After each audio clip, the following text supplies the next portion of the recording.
오늘 말씀은 지난주 말씀을 한 번 더 요약 정리하고 이어서 에베소서 6장 1절로 9절까지의 말씀으로 하나님의 경륜 안에 믿는 자들의 삶을 말씀드리려고 합니다. 하나님이 창세전부터 그리스도 안에서 세우신 하나님의 계획은 영광스러운 교회를 얻고자 하신 하나님의 경륜임을 말씀드리면서 세 단계 안에 계신 그리스도를 보았습니다. 첫 단계는 그리스도가 육신의 단계에서 교회를 위하여 자신을 내어주심으로써 우리가 그리스도를 구주로 믿고 의롭게 된 단계를 말합니다. 두 번째 단계는 그리스도가 죽은 자 가운데서 부활하신 후에 그가 생명 주는 영으로 우리 안에 거처를 정하시고 우리를 거룩하고 깨끗하게 하시며 양육하며 보호하시는 성화 단계를 말씀합니다. 세 번째 단계는 그리스도는 신부인 영광스러운 교회를 자기 앞에 세우시는 과정으로 살펴보았습니다. 자, 로마서 8장 30절 말씀을 보시면 또 미리 정하신 그들을 또한 부르시고 부르신 그들을 또한 의롭다 하시고 의롭다 하신 그들을 또한 영화롭게 하셨느니라 라고 말씀하신 것을 보면 여기서도 우리가 영화롭게 되는 여러 단계가 나옵니다. 창세전부터 미리 정하셨고 정하신 그들을 부르셨고 부르신 그들 또한 의롭다 하시고 이제 그리스도가 다시 오시는 그날에 그들이 영화롭게 되는 단계를 말씀해 주었는데, 자, 그런데 30절 끝부분에 보면 그들을 또한 영화롭게 하셨느니라 라고 이미 완성된 과거의 일로 선포한 것을 볼 수 있습니다. 분명 우리가 영화롭게 되는 단계는 아직 이르지 않은 미래에 속한 일인데 어찌 말씀에는 이미 완성된 일로 선포된 것일까요? 이는 시간을 초월해 계시는 하나님의 관점으로 본 객관적인 진리를 선포한 것입니다. 자, 그래서 저는 어렸을 때는 오랫동안 그리스도께서 다시 오시는 그날 마지막 나팔 소리가 울려 퍼질 때 우리가 호련히 변화되어 영광스러운 교회로 그의 신부로 우리가 공중의 들림을 받고 그 앞에 서게 될 것이라고 생각했습니다. 왜냐하면 고린도전서 15장 51절에도 보라 내가 너희에게 비밀을 말하노니 우리가 다 잠잘 것이 아니요 마지막 나팔 내 순식간에 호련히 다 변화되리라 라고 말씀했기 때문입니다. 맞습니다. 그리스도의 교회는 마지막 나팔 순간에 다 호련히 변화될 것입니다. 자, 그러나 이것은 시간을 초월해 계시는 하나님의 관점에서 본 객관적인 진리라는 것입니다. 그렇지만 우리는 지금 이 시간 속에서 객관적인 진리가 실제로 이루어지는 과정 가운데 있다는 것입니다. 그러므로 우리는 그리스도가 내 안에서 어떻게 그의 뜻을 이뤄가시는지 이것을 간과해서는 안 된다는 것입니다. 우리가 영광스러운 교회로 변화되는 것은 주님이 오실 때 눈 깜짝할 사이에 외적으로 일시적으로 이루어지는 그 사건만은 아니라는 것입니다. 골로새 1장 27절에 보면 하나님이 그들로 하여금 이 비밀의 영광이 이방인 가운데 얼마나 풍성한지를 알게 하려 하심이라. 이 비밀은 너희 안에 계신 그리스도니 곧 영광의 소망이라고 말씀해 주고 있습니다. 그렇습니다. 우리가 영화롭게 되는 것은 그리스도께서 하늘에서 내려오심으로 인하여 변화되는 것이 아니라 우리 안에 계신 그리스도가 영광의 소망이 되어 마침내 외적으로 나타나시는 것을 말씀하고 있습니다. 만일 우리가 부활하신 그리스도를 우리의 생명과 인격으로 모셔드리지 않았다면 우리 속에 있는 영광을 우리는 알 길이 없었을 것입니다. 우리가 영광스러운 주님의 형상으로 변화될 수 있다는 것은 그분이 우리 안에 생명 주는 영으로 계시기 때문인 것입니다.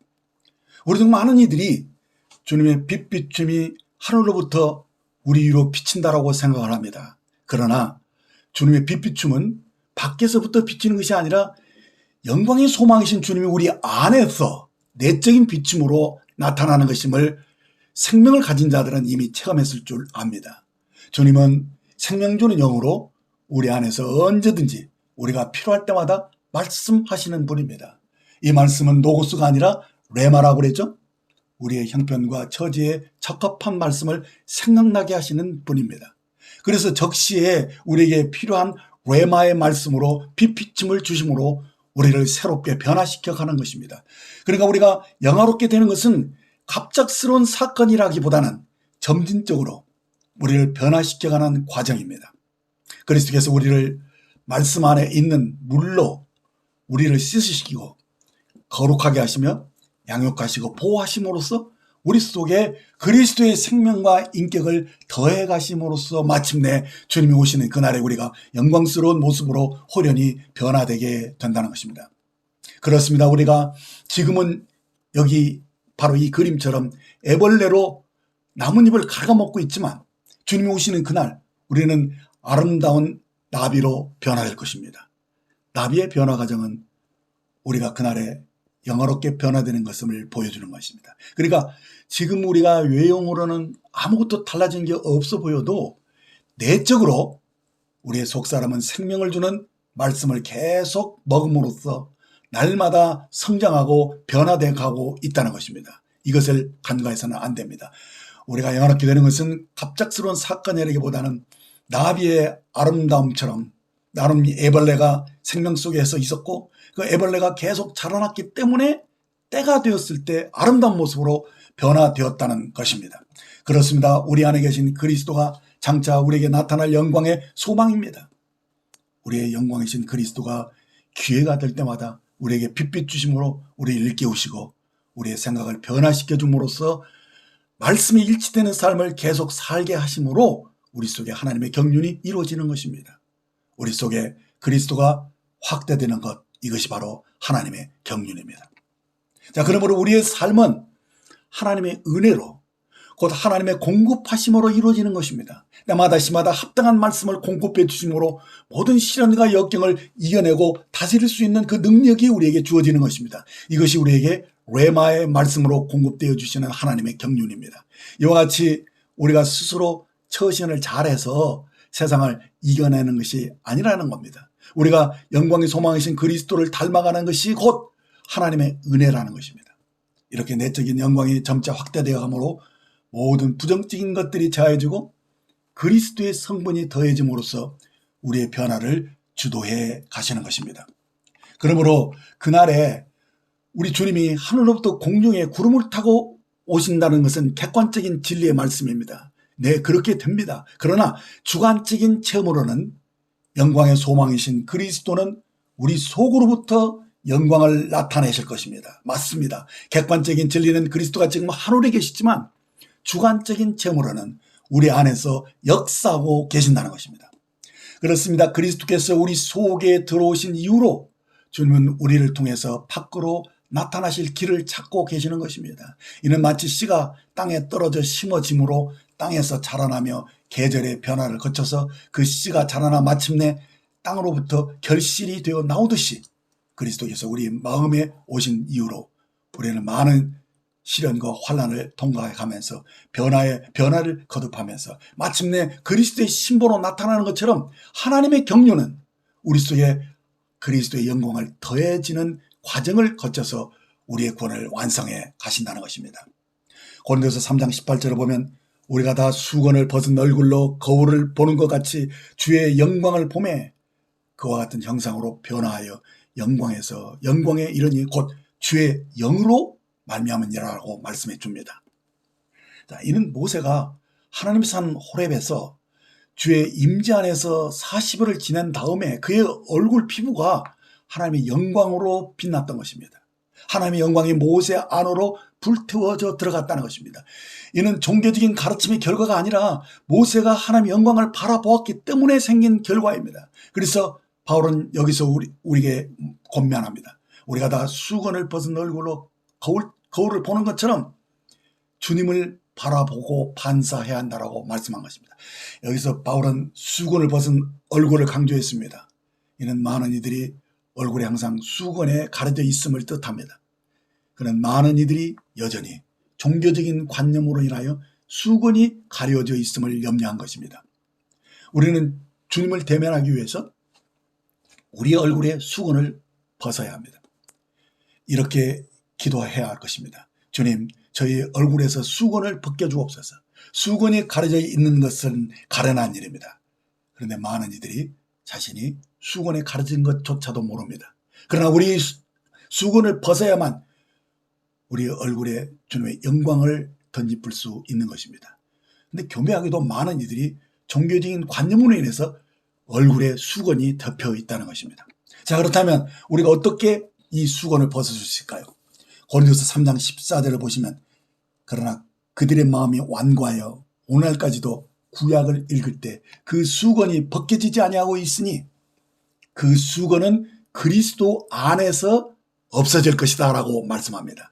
그렇습니다. 언제든지 주께로 돌아가면 그 수건이 벗겨지리라 하신 것입니다. 그러므로 우리에게 필요한 것은 종교적인 가르침이 아니라 주님께로 돌아가는 것입니다. 생명 주는 영이신 그리스도가 수건을 벗은 얼굴로 그리스도의 영광을 보게 해 주시는 것입니다. 우리가 날마다 수건을 벗은 얼굴로 주의 영광을 바라보아야만 그날의 영광스러운 교회로 주님 앞에 서게 될 줄로 믿습니다. 그러므로 우리가 영화롭게 되는 것은 그리스도가 다시 오시는 날 갑자기 그렇게 이루어지는 것이 아니고 날마다 우리가 말씀으로 힘을 얻고 믿음이 견고하게 자라나서 그리스도의 성분이 더해짐으로써 영광에서 영광으로 변화되는 것이 거듭됨으로써 우리가 영화롭게 되는 것입니다. 그래서 우리가 그리스도와의 친밀한 사귐이 계속되어야 한다는 것입니다. 그러므로 언제든지 주님이 내 마음에 거처를 정하실 수 있도록 자신을 내어주는 친밀한 관계가 유지되는 것이 중요합니다. 우리 주님이 지금도 우리에게 바라시는 건 바로 이것뿐입니다.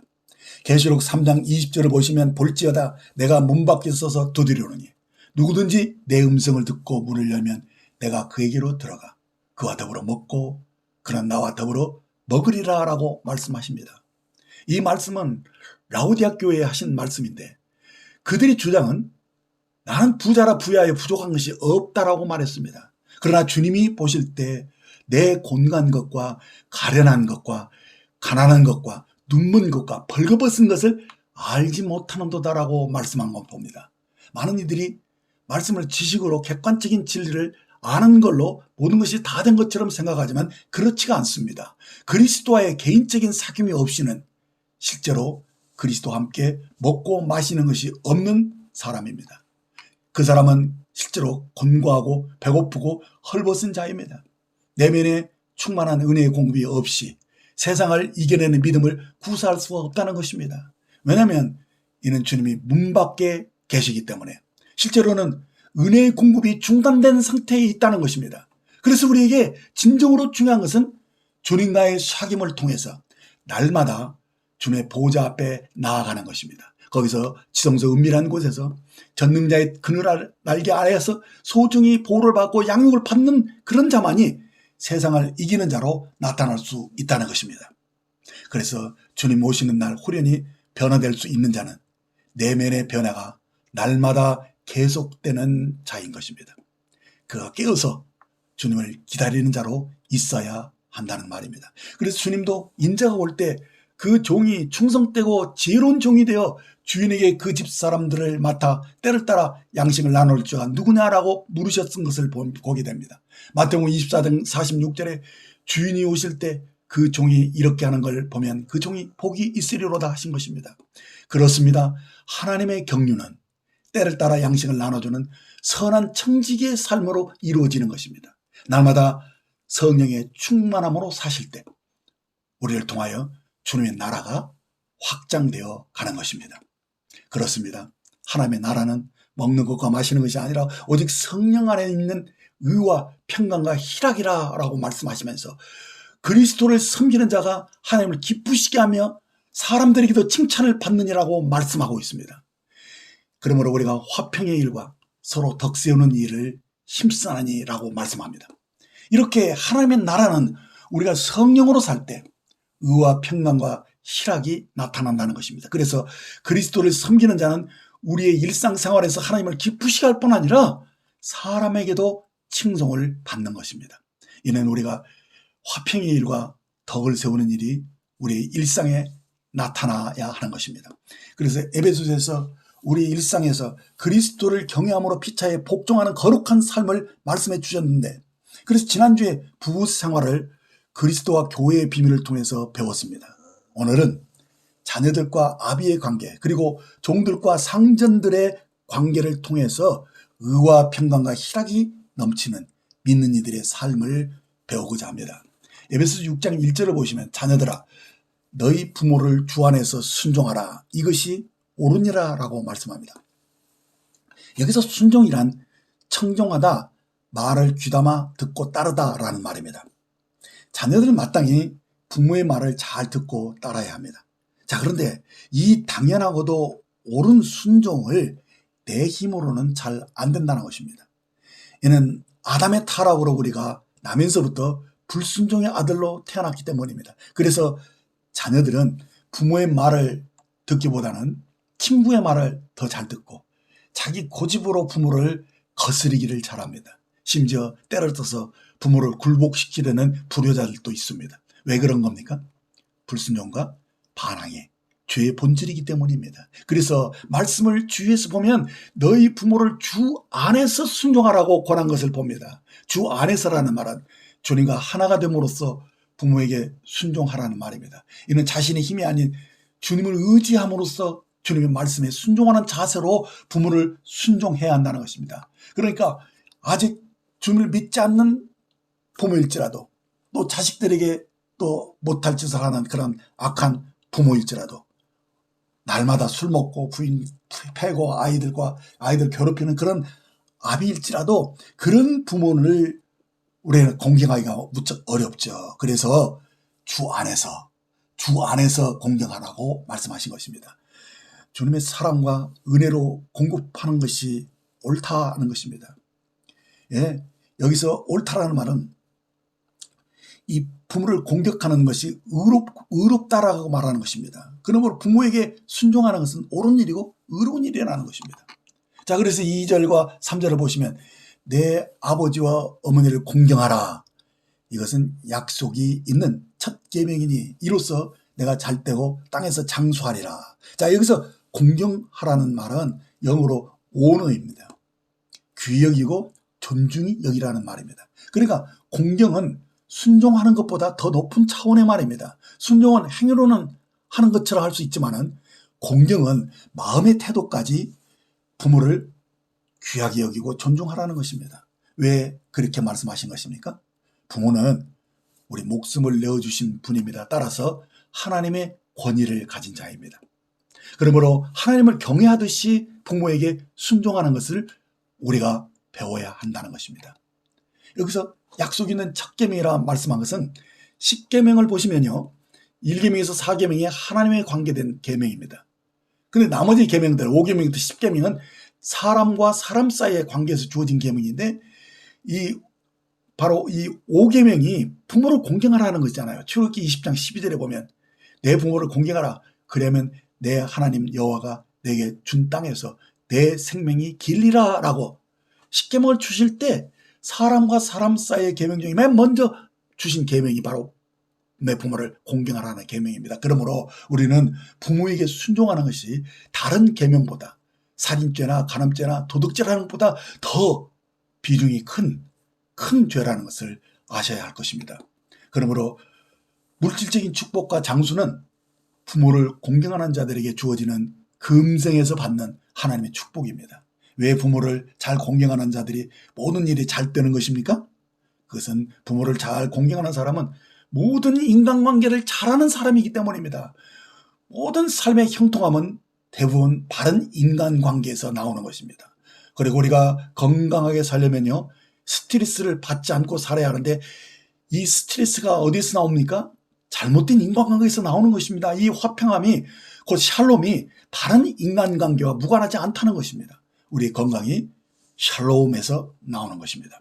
그러므로 우리가 명심해야 하는 것은 우리가 부모를 공경하지 않는 것은 이 땅에서 형통함을 거절하는 것이며 자신의 건강을 해롭게 하는 일을 자초하는 자인 것을 명심하셔야 합니다. 그러므로 이 땅에서 잘 되고 장수하기를 바라는 사람은 자신의 부모를 공경하는 사람이 되셔야 합니다. 자, 이제 4절을 보시겠습니다. 또 아비들아 너희 자녀를 노엽게 하지 말고 오직 주의 교훈과 훈계로 양육하라 하셨습니다. 자, 여기서 아비, 그 부모는 자녀를 노엽게 하지 말라 하셨습니다. 이는 자녀들이 비록 나의 자녀일지라도 그들도 인격을 가진 하나님의 형상임을 인정하라는 것입니다. 이 말은 내 자녀이기 전에 먼저 하나님의 자녀로서 하나님이 나에게 맡겨준 기업이라는 것을 명심하셔야 됩니다. 시편 127편 3절에 보면 보라 자식들은 여호와의 기업이요 태의 열매는 그의 상급이로다라고 말씀하셨습니다. 그러므로 하나님 주신 자녀들을 함부로 해서는 안 됩니다. 자녀들을 넓게 한다는 것은 육신을 자극함으로 그들을 손상시키는 것을 말하는 겁니다. 많은 이들이 자녀들을 훈계한답시고 화풀이를 하고 아주 거칠고 잔인하게 대하는 것을 종종 보게 되는데 이는 훈계가 아니라 학대하는 것입니다. 함부로 욕하고 때리는 것은 육체로만 다치게 하는 것이 아니고 마음까지도 상하게 하는 것입니다. 함부로 저주하고 비하하는 말로 화를 쏟아내면 이는 심리적인 학대가 됩니다.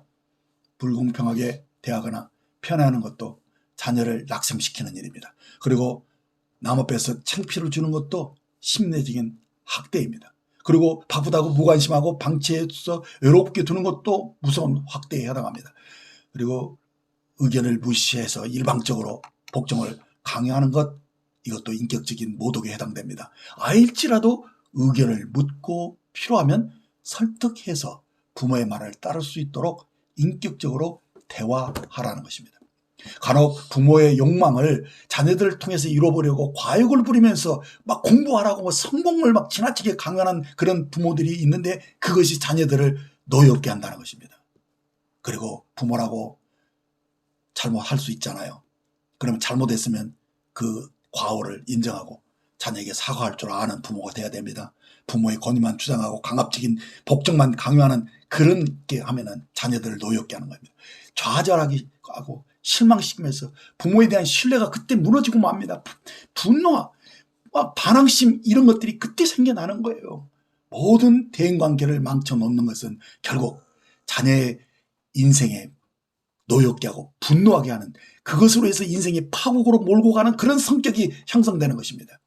이런 모든 어리석은 실수는 사실 쉽게 화를 내는 것에서 나오는 것들입니다.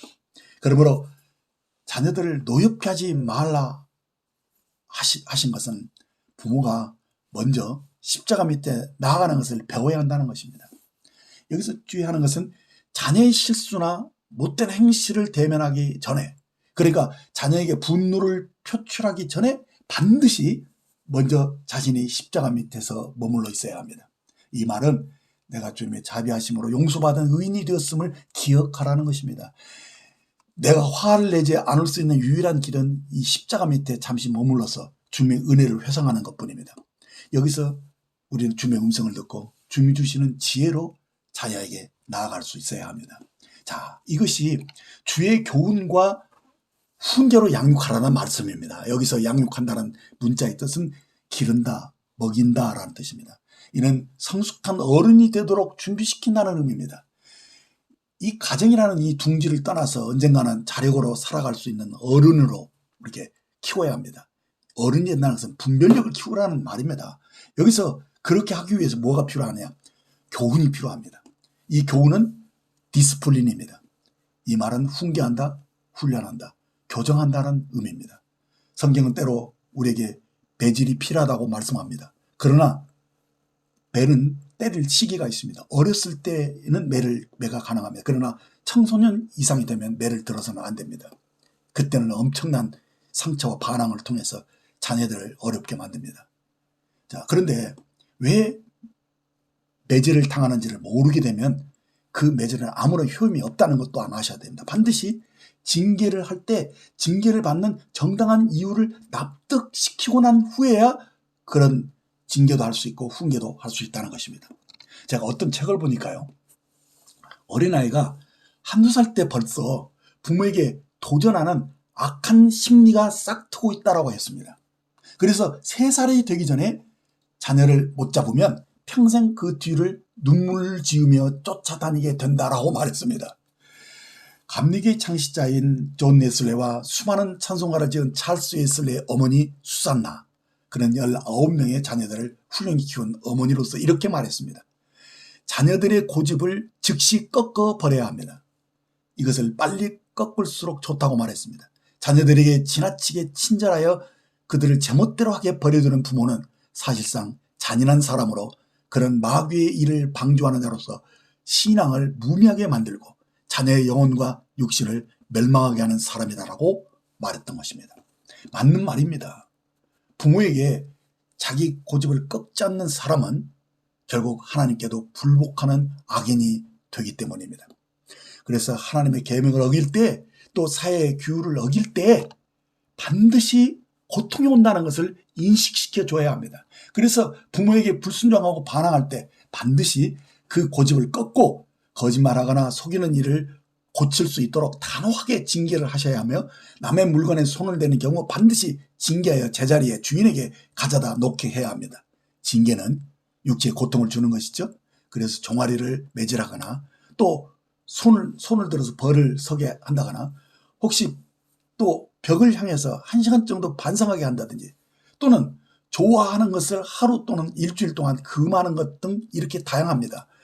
그러나 반드시 잘못했을 때 벌이 따른다는 것을 깨닫도록 해줘야 하는데, 이것은 할 수만 있으면 어릴 때 하셔야 한다는 것입니다.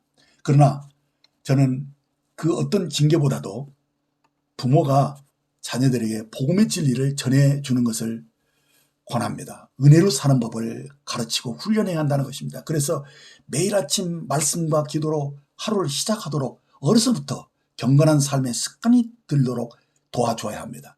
경건의 습관은 그냥 부모가 먼저 그렇게 사시면 됩니다. 아이들이 그것을 보면서 그 분위기에서 자라난다는 것입니다. 그러니까 외적인 가르침으로 이것은 되고 저것은 안 되고 이렇게 하고 저렇게 하고 일일이 잔소리를 하지 마시고, 경건의 훈련을 통해서 속사람이 생명 주는 영으로 말씀을 공급받아서 성령으로 사는 내적인 성숙을 꾀하는 경건의 훈련이 훨씬 더 중요하다는 것입니다. 어려서부터 부모를 공경하도록 하시면 그것이 평생 그에게 형통한 삶과 건강을 가져다 줄 것입니다. 자, 이제 종들과 상전의 관계를 말씀드리겠습니다. 6장 5절로 9절까지 말씀을 차례대로 살펴보겠습니다. 자, 5절 보시면, 종들아 두려워하고 떨며 성실한 마음으로 육체의 상전에게 순종하기를 그리스도께 하듯 하라. 자, 그 당시 종들은 상전들에게 팔림받은 재산으로 이 심지어 생사여탈권이 이 상전의 권리였다는 것입니다. 그런데 몇 명의 종들과 상전들이 교회 안에서 형제가 된 것입니다. 바울은 교회 안에서 저들 형제로 동등하게 대하라고 말합니다. 그러나 집과 일터에서는 종들 육체의 상전에게 순종하기를 그리스도께 하라라고 말씀한 것입니다. 그러니까 바울은 우리가 공동체 안에서 비록 형제들이지만 육체의 상전이란 말을 굳이 언급하면서 하늘에 계신 상전인 주님과 대조적으로 단지 땅에서 인간관계의 영역에서 주인임을 의미한 것입니다.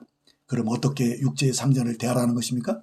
첫째, 두렵고 떨림으로 순종하라고 말씀합니다. 성경에 나오는 두렵고 떨림이라는 이 말은 하나님을 대면할 때 가지는 경외심을 가리킵니다. 그러므로 여기서 두려움은 상전의 권위를 인정하는 내적인 동기를 말하는 것이고, 떨림은 두려움의 외적인 표현으로서 주의를 업신여기지 않고 공손한 태도를 가지라는 것입니다. 종들은 성실한 마음으로 육체의 상전을 순종하라고 두 번째 말했습니다. 이는 마음의 단일함을 뜻합니다. 곧 유선이나 저희가 없는 순수한 마음 상태를 가리킵니다. 자, 그리고 세 번째로는 종들은 그리스도께 하는 것처럼 육체의 상전을 순종하라겠죠? 이 말은 믿는 종들은 육체의 상전을 땅에서 주님의 위치에 있는 자처럼 대하라는 것입니다. 이는 무슨 일을 하든지 간에 그리스도를 주되심을 인정하는 그런 자세로 하라는 말이죠. 그래서 주님이 요구하시는 것처럼 기쁘게 순종하라는 것입니다. 왜냐하면 그리스도를 믿는 종들은 궁극적으로 육체의 상전을 섬기는 종이라기보다는 하늘의 상전인 주님께 순종하는 자들이기 때문에 무슨 일을 하든지 주께 하듯이 그리스도를 기쁘게 하는 자세로 하라는 것입니다. 자, 이제 6절을 보시면, 눈가림만 하여 사람을 기쁘게 하는 자처럼 하지 말고 그리스도의 종들처럼 마음으로 하나님의 뜻을 행하고 라고 했습니다. 그리스도를 믿는 종들이 피해야 하는 자세를 보여주죠. 사람을 기쁘게 하려고 눈가림하지 말라는 것입니다. 그러니까 주인이 지켜볼 때만 열심히 일하는 척 하지 말고 그리스도의 종들처럼 성실한 마음으로 하나님의 뜻을 행함으로 하라는 것입니다. 하나님은 모든 것을 합당하게 은혜롭게 다스리는 분이잖아요. 믿음을 가진 자들은 하나님이 우리의 필요를 은혜로 채워주듯이 성실하게 그렇게 하라는 것입니다. 자, 이제 7절을 보시면 기쁜 마음으로 섬기듯 주께 하듯 하고 사람들에게 하듯 하지 말라 하셨습니다. 그렇습니다. 믿음을 가진 종들은 기쁜 마음으로 주님을 섬기듯이 하라는 것입니다. 단지 사람들을 섬기는 일이라도 적당히 하려고 하잖아요. 그런데 주께 하듯 하라 이렇게 하셨기 때문에 겉으로만 열심히 일하는 척 할 수 없다는 것입니다. 왜냐하면 주님은 모든 것을 다 아시잖아요. 우리 내면의 동기까지도 다 아시기 때문에 우리는 단마음으로 육체의 상전을 섬길 때 기쁘게 섬기라는 것입니다. 자, 이제 8절을 보시면 이는 각 사람이 무슨 선한 일을 행하든지 종이나 자유인이나 주께로부터 그대로 받을 줄 알미라 라고 했습니다. 여기서 바울은 주께 하듯 육체의 상전에게 순종하라는 그 이유를 밝히는 것이죠. 여기서 선이란 도덕적으로 옳은 일이든 사람들을 유익하게 하는 것들을 다 가르칩니다. 근데 그 당시 종들이 선한 일을, 이 유익한 일을 했어도 그 공로를 주인이 알고 저들을 보상해 주었느냐? 그러지 않았다는 것입니다. 그것을 알아줬다면 참 보람이 있었겠죠. 그러나 선한 일을 해도 노예들은 칭찬을 받지 못합니다. 그런데 바울은 한원의 상전은 그 어떤 선한 일이 있는지 다 아시고 그걸 받아주신다라고 말씀한 것입니다. 얼마나 놀랍습니까? 그래서 주님은 그 선한 일을 다 보상해 주신다는 의미입니다. 그런데 여기서 받는다는 이 동사의 시제가 미래형으로 되어 있습니다. 이 말은 그리스도의 심판 때를 암시한 것입니다. 우리는 그날에 우리가 행한 선한 일들을 그때 보상을 받을 것이라고 아셔야 합니다. 그러므로 여기서 뭐 칭찬이 없고 뭐 알아주지 않아도 낙망치 말고 이 선한 일을 그날에 내가 보상받을 것이라고 알고 기쁘게 하라는 것입니다. 자, 이제 9절 말씀을 보겠습니다. 상전들아 너희도 그들에게 이와 같이 하고 위협을 그치라. 이는 그들과 너희 상전이 하늘에 계시고 그에게는 사람을 외모로 취하는 일이 없는 줄 너희가 알미라 말씀하셨습니다. 이제 고용주에게 곧 상전들에게 종들을 고용인을 이렇게 잘 대하라는 것입니다. 여기서 이와 같이라고 한 것은 이 상전들도 자신들이 그리스도께 하는 것처럼 종들을 존중히 하고 그리스도 안에서 형제와 자매로 대하라는 말입니다. 그 당시 1세기 그리스와 로마 시대의 종들은 참 인격이 없는 소유물로 여겨졌습니다. 그저 말하는 가축 정도로 봤다는 것입니다. 그래서 아주 맘대로 채찍질하고 가두고 심지어 죽일 수도 있었습니다. 자, 이런 상황에서 사도 바울은 그리스도를 믿는 상전들에게 너희도 그리스도의 종들임을 일깨우시면서 종들을 자신들과 동등한 존재로 곧 주 안에서 형제와 자매로 대하라고 권면한 것입니다. 그래서 첫째, 위협을 그치라고 촉구합니다. 여기서 위협이란 공갈과 협박을 말합니다. 그 당시 종들을 굴복시키는 방법으로 구타하는 것은 물론이고 다른 사람이 팔아버리겠다고 협박하고 위협하고 막 죽이겠다고 하는 그 고난이 나에게 있다고 막 겁을 주는 이것이 아주 성했습니다. 이런 공갈과 협박을 이제는 그치라는 것입니다. 이는 그들과 너희 상전이 하늘에 계신다라고 말씀합니다. 그렇습니다. 우리 주님은 종들이나 상전들의 진정한 주인이 되십니다. 그러므로 그리스도를 믿는 너희 상전들도 그리스도의 종인 것을 인정하고 자기 육체의 종들을 그리스도를 함께 섬기는 동료로 보라는 것입니다. 왜 그런 겁니까? 하늘에 계신 우리의 상전은 사람을 외모로 취하지 않기 때문입니다. 하늘에 계신 우리 주님 앞에서는 사회적 신분의 차이가 아무것도 아니라는 것입니다. 하늘의 상전인 그리스도 앞에 있는 종들이나 상전들이 완전히 동등하다는 것입니다. 종들이 인격이 없는 소유물로 여겨졌던 그 당시 사회 분위기에 이것은 정말 익숙지 않은 이 상전들에게 너무나도 심각한 도전적인 말이었던 것입니다. 그러나 이제 그들의 삶의 방식은 하나님의 새로운 인류의 관점으로 새로운 피조물의 관점으로 바뀌어져야 합니다. 하나님의 새로운 인류의 관점은 모든 구성원이 하나님의 자녀들입니다. 그리스도를 믿는 종들도 상전들도 그리스도 안에서 의와 거룩함으로 지어진 새로운 피조물입니다. 하나님의 사랑을 받는 자녀들입니다. 그래서 그리스도를 믿는 육체의 상전이나 종들도 모두가 동등한 형제 자매들입니다. 그런데 어떻게 종들이라고 해서 그들을 위협하고 구타하고 학대할 수 있겠습니까? 종이나 주인은 곧 고용인이나 고용주는 그리스도 안에서 이제 비인격적인 주종 관계를 넘어서서 한 형제와 자매로서 인격적인 하나됨을 이루어야 하는 것입니다. 그래서 종들 곧 고용인은 주 안에서 주님께 하듯이 성실히 일하고 상전들 이 고용인은 선으로 주 안에서 주께 하듯 종들을 잘 돌봐줘야 합니다. 이처럼 우리의 직장생활은 우리의 일상에서 아주 중요한 삶의 터전입니다. 고용인과 고용주, 즉 부하 직원과 상사의 관계가 합당한 인간 생활이 되어야 한다는 것입니다. 그러므로 주 안에서 피차 주께 하듯이 곧 그리스도를 경외함으로 피차에 복종하는 이것이 성령 충만함으로는 불가능하기 때문에 우리가 성령 충만함을 추구하면서 계속 이렇게 아름다운 삶을 사시라는 겁니다. 오늘 말씀은 여기까지 듣겠습니다.